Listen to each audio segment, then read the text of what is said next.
Welcome to Elizabeth's Chronicles. If you love true crime, consider subscribing.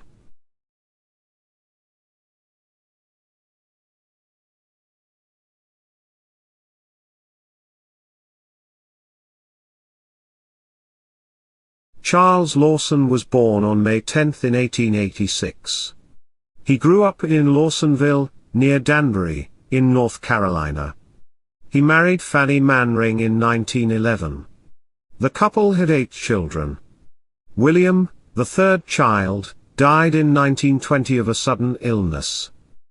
Lawson's 2 younger brothers, Elijah and Marion, moved to Germantown, North Carolina, in 1918, so Lawson decided to do the same. Lawson and his brothers all worked as sharecroppers. He moved his family, and by 1927 he was able to save enough to purchase his own tobacco farm.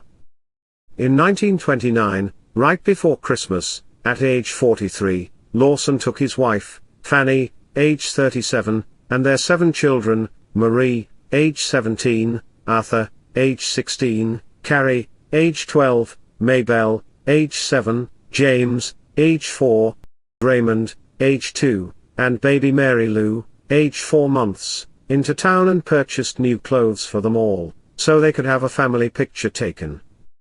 This was highly irregular for a working-class family during these times.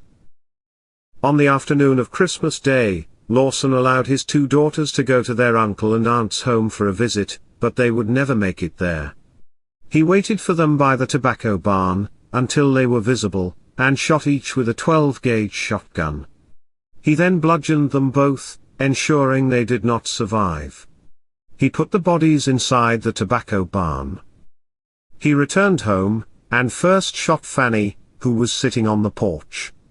When the gunfire was heard, Marie, who was inside the home, screamed loudly, which alerted the 2 smaller boys, James and Raymond, who scattered to hide. Lawson entered the home and shot Marie. Then he searched the home, locating each boy, James, then Raymond, and shot them both. He then went in, and killed baby Mary Lou, by bludgeoning her to death while she lay asleep in her bed. After the murders, he laid out each of the bodies, crossed their arms, and placed rocks under their heads. He went into the woods by his farm, and after several hours shot himself. Nearby neighbors heard the gunfire, and began arriving at the farm, where they found the carnage. There was a single survivor. His oldest son, 16-year-old Arthur, whom his father had sent out to do some errands, before he shot everyone else. When the body of Lawson was found, the area around the tree showed clear signs where he had circled the tree many times before committing suicide. He had in his possession letters to his parents. It wasn't until many years later, that the reasoning behind Lawson's murder-suicide surfaced. A relative came forward, and advised that she overheard the family discussing how Lawson had been having a sexual relationship with his daughter, 17-year-old Marie. Also, to further support this, Marie's best friend, Ella May, came forward, and stated that a few weeks prior to Christmas in 1929, that Marie had told her, in private, that she was pregnant by her own father, and that her mother and father both knew of the pregnancy. A neighbor also stated he knew of a serious issue within the family, but declined when questioned to elaborate. The sole survivor, Arthur Lawson, grew up and married, and went on to have 4 children of his own. He was killed in a tragic car accident at only 32 years old, in 1945. William Beadle was born in England in 1730. He emigrated to America when he was 32 years old, and settled in the town of Wethersfield, Connecticut, where he ran a successful general store. He accumulated a substantial amount of money from his business. For many years his business was extremely profitable. He had a very nice home, and entertained prominent guests often. He was highly esteemed by the upper-class society in their community. He was married to Lydia, and the couple had 4 children, Ansel, age 11, Elizabeth, age 10, Lydia, age 8, and Mary, age 4. Everyone that knew Beadle thought of him as an honorable man, who loved his family. In his letters, he thought of himself as superior to others. "I have great reason to think that my soul is above the common mold." He described himself as a diamond among millions of pebbles. Although he had a large amount of money, it was mostly in continental currency, which was paper money. After the Boston Tea Party, the British Parliament passed a law that closed the port of Boston to all ships, preventing goods from reaching citizens. Beadle donated money for the relief of Boston.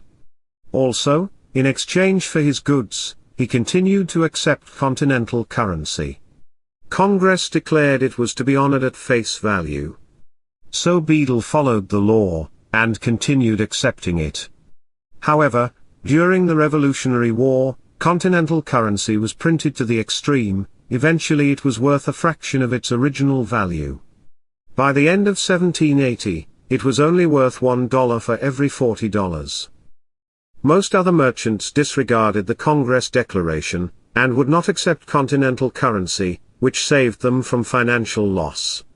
But Beadle, being patriotic, continued to accept the currency, which cost him his fortune. Nonetheless, Beadle and his family were still doing quite well, in spite of the currency devalue. They kept a maid who lived in the home, and continued to enjoy the lifestyle they were used to. However, over time he could no longer keep up. He decided that suicide and murder was much less devastating than poverty. He could not bear any longer the thought of living like those beneath him. He began to struggle to keep up the appearance of wealth. Beadle became convinced that people were mocking his ongoing issue with currency. He began daydreaming about murdering his family, and taking his own life. He held the belief that his life was his to take, as well as his own children. But he was unsure about his wife, Lydia. He didn't know if he had the right to take her life. However, Lydia had several dreams, and revealed those dreams to him.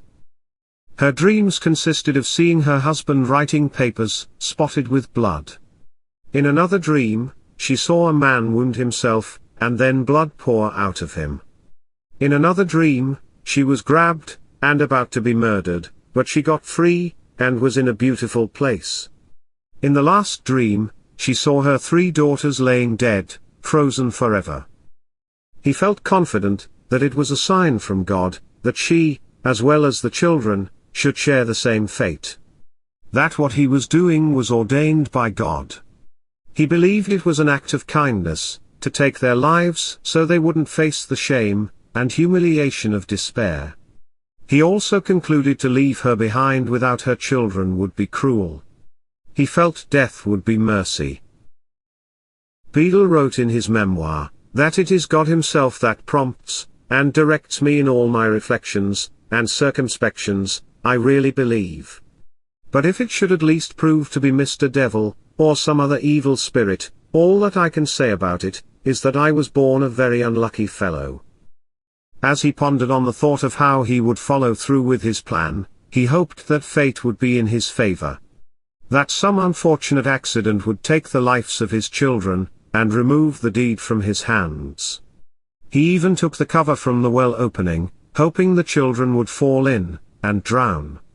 He also allowed the children to swim in the deeper, and more current-ridden areas of the river, hoping they would be swept away, and die accidentally. In spite of his attempts, no accidents occurred. He decided he would have to follow through with his plans. He was unsure of how he would do the deed. In his memoir, he called it the Great Affair. Even though he didn't know how he would do it just yet, he knew when the time came, he would follow through. He wrote, "But I believe I shall perform it as deliberately, and as steadily as I would go to supper, or to bed." He decided the date would be November 18th. He wrote in his memoir, "I procured a noble supper of oysters, that my family and I may eat and drink together, thank God, and then die." However, that plan was halted by the maid he had sent away on a task, returned early. About 2 weeks later, he wrote in his memoir, "On the morning of the 6th of December, I rose before the sun, felt calm, and left my wife between sleep and wake, went into the room where my infants lay, found them all sound asleep, the means of death were with me, but I had not before determined whether to strike or not, but yet thought it a good opportunity. I stood over them, and asked my God whether it was right or not now to strike, but no answer came, nor I believe ever does to man while on earth. I then examined myself, there was neither fear, trembling, nor horror about me. I then went into a chamber next to that, to look at myself in the glass, but I could discover no alteration in my countenance of feelings. This is true as God reigns, but for further trial I yet postponed it." On December 11, 1782, the early morning hours, he woke the maid. He told her to get dressed silently, and go get Dr. Farnsworth, who lived less than half a mile away. That his wife had fallen ill, and had been extremely sick all night. He told her to stay there, until the doctor was able to travel back with her. He handed her a note to give to the doctor. As soon as she left, Beadle ran back to his bedroom. He grabbed the axe and carving knife he had hidden earlier, and crushed his wife's skull with the axe, then cut her throat to ensure she was dead. He was careful to drain her blood into a kettle, to prevent it from getting on the bedding. Once finished, he covered her face with a handkerchief. He then entered the children's room, where each also received an axe to the head, then their throats were cut. He placed the girls all in the floor, side by side, and covered them with a blanket. He left his son's dead body lying in bed. He placed the knife and axe on the table, and sat down in his Windsor chair, by the fireplace. Previously, he had taken his 2 flintlock pistols in for repair at the local gunsmith shop. He took a pistol in each of his hands, and supported his elbows with the chair arms, and pressed the muzzles against his ears and pulled both triggers at the same time.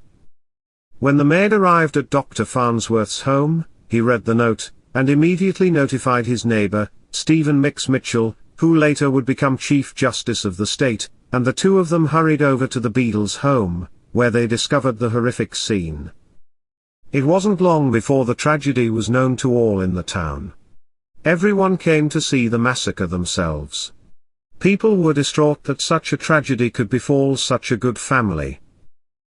The people of Wethersfield would not allow the murderer to have a Christian burial.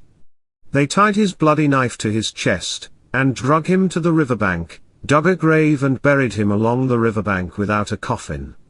A few days later, they decided he was too close to the ferry landing area, so they dug his body up, and moved him to another spot. When some children found the location, they again dug him up, and moved him again to an unknown location. The town treated the bodies of the children and Beadle's wife with great respect, giving them a proper Christian burial. They had a grand funeral, with a huge ceremony. Charles Lawson's incestuous relationship with his own daughter led to her being pregnant. When this became known to his wife, he decided before this got out and destroyed his image, he would instead take his entire family with him. He was a disgusting man, who doesn't deserve to be called a father. Death was too good for him. William Beadle was a wealthy merchant, who fell on hard times. He did not want his family living like those beneath him, so he murdered them all, then committed suicide. He was a delusional man, who had a superiority complex, which became his undoing. That concludes this episode. Keep your eye out for the next episode, coming soon. If you enjoyed this video, consider subscribing. Thanks for watching.